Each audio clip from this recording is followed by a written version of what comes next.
Hi guys, it's Carrie from Rockin' Farm. Well, today I'm in my catch-all room and my grow room for my seeds, and before I can get my seeds started, I need to get out here and clean up my grow light setup. It's got a pan of hot soapy water, and I am going to rinse off all of my shelving because they have these plastic bottoms that are removable, and they've got a lot of just debris and dust from last year still on them. So I'm just going to kind of wash those up and get the lights set up. I have extra lights on here that I need to move out so that I can get some more plants on here, and we'll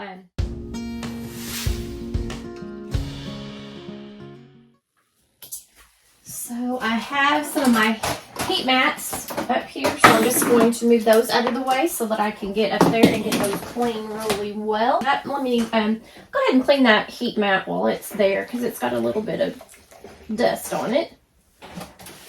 Now, if you're going to start seeds in one of your spare rooms or your catch-all rooms, I would say invest in heat mats.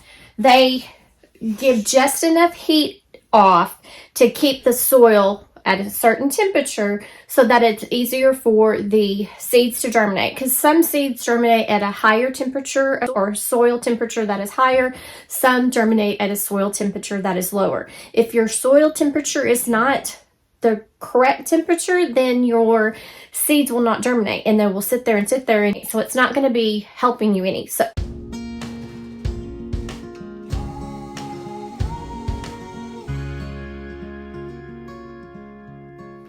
Okay, so now I've got the shelves clean.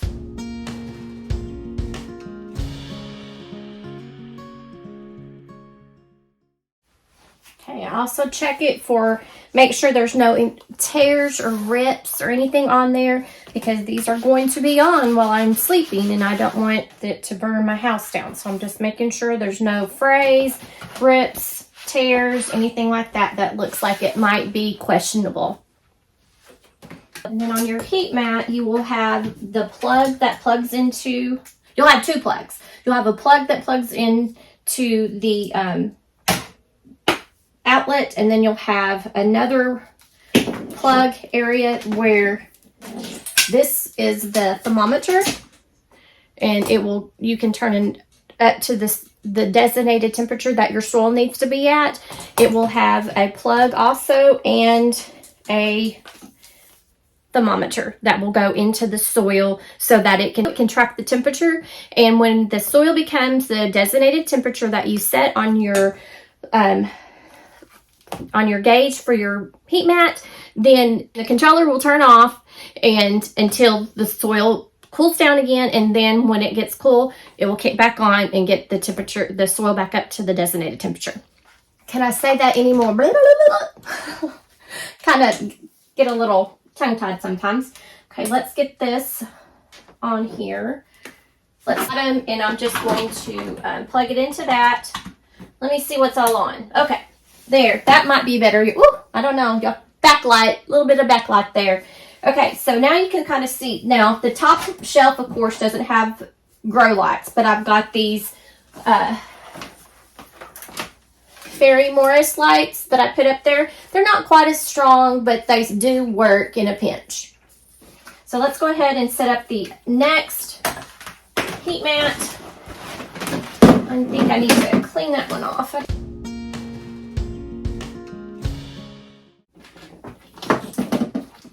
So here is our heat mat, our cord.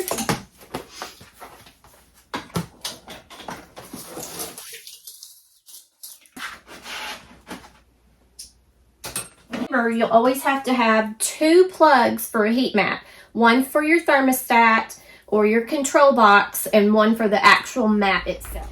Okay, so right here I have 5 varieties of onions in here, and that was on my video previously. And then I have another variety in here that are they're white wax onions. White wax onions, they're little bitty baby onions. So I'm going to go ahead and put those in here. So right here in these two, we have a couple hundred onions seeds ready to start and put out in the garden. So look at this little bitty space. I'm so excited. I've reused, recycled. Let's put these on here. And since I don't have anything in here right now, got something on my lip, I'm just going to leave those centered on this heat mat because right now I don't need to share it with anything else. So we'll just put these in here. The one thing that I am going to do, they all germinate about the same. So I'm just going to put the thermometer in the larger one and then just keep an eye on the small container and make sure that it has water and it doesn't dry out because it's the soil in that one's not going to be monitored. So you just put your little thermometer and you kind of stick it in, push it halfway through. Don't let it touch the bottom because you're not wanting to measure the heat at the bottom of your container. You want to go kind of right in the center of the soil so you can get a full perspective of exactly how your soil is performing. Okay, so that's on. Let me go ahead and set my timer. Let's see what that, okay, or my stuff.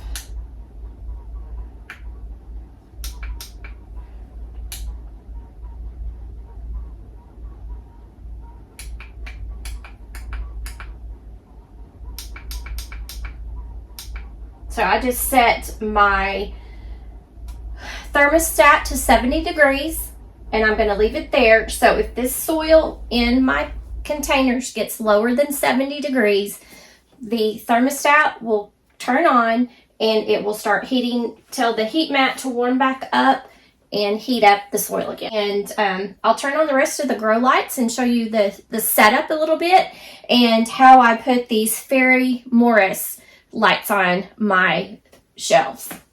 There.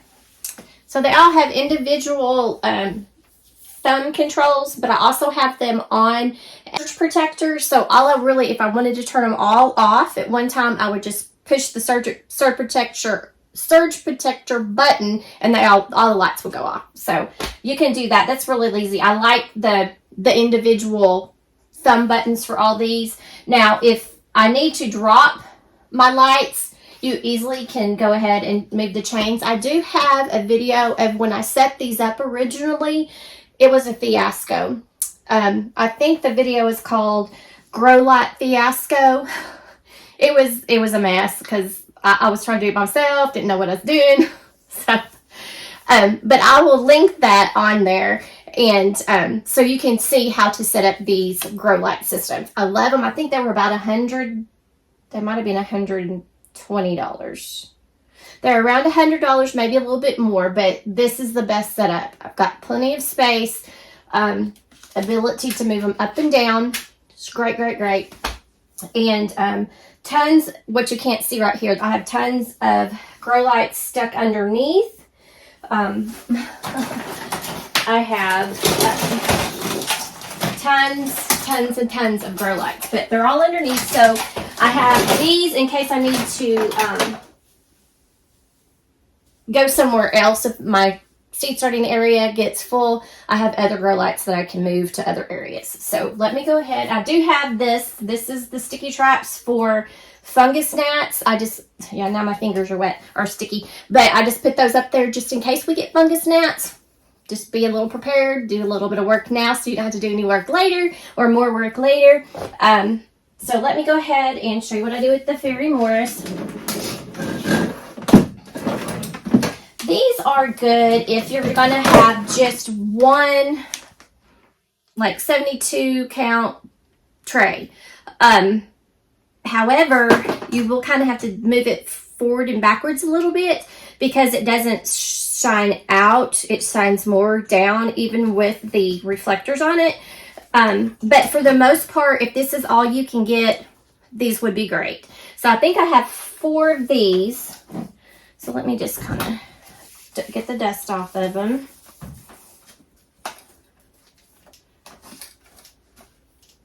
They're real super easy to store and real super easy to put together. You could plug them in on either end. So I'm just going to put my cord on this end because that's where my extension cord is. And then I just set them up here like that. And then I'll set my trays underneath it. Where'd that other one go? Yeah, this one's got a little bit of dust on it. Clean that off a little bit.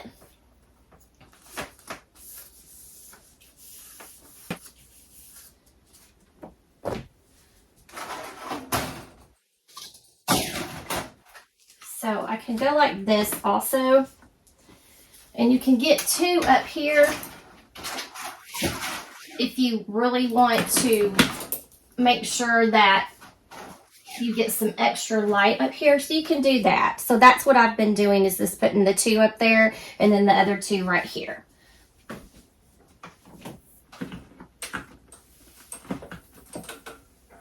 And they have a thumb on and off switch. There we go. And do that there. Okay, so that's there. I think we're good. Okay, guys, this is the grow room setup. We've got 2 of the 4-tiered shelving units that came with LED lights. You can move the LED lights up and down with the chains, and we've got the heat mats ready. So we're just going to leave this up. I'm just kind of showing you my area that I have here. Now I do start some in my laundry room on top of my dryer, just because sometimes this gets a little full, but right now we're just going to start with this. But I was just going to show you me getting my grow room. This part of the room is grow room. This one is decoration and scrapbooking. This over here is egg hatching with my incubators, and then we have more scrapbooking and gardening and canning back there. So this is a multi-purpose room so that you can see a lot of stuff in here. So we do a lot in this room, and it's kind of full. I'm going to try to get rid of some of my scrapbooking stuff because I just don't have time to use it anymore. But guys, thanks for joining me and looking at what I have for my grow light setup and how I set up my heat mats and my lights, and just give you an option of this or another option with your Fairy Morris lights. You can get those at Lowe's. They used to be about $25, $26, but I'm sure that they've gone up a little bit. But if you cannot spend the extra money to get these, go ahead, get these, put your tray on your dryer, and then put these over the tray. That's what I've done for probably about this is the second year that I'll have these. Other than that, I had a card table in my laundry room and then put the rest of everything on top of my dryer. So you can start small. Don't worry about starting big. Just do what you can do as long as you get some stuff planted and get your seeds in the ground. And guys, thank you so much for joining me today. And thank you for watching my videos and supporting me and giving me good comments and happy comments and telling me when I pronounce things wrong, because I forget how to pronounce stuff a lot. But thank you so much for joining me, and guys, make what you have beautiful.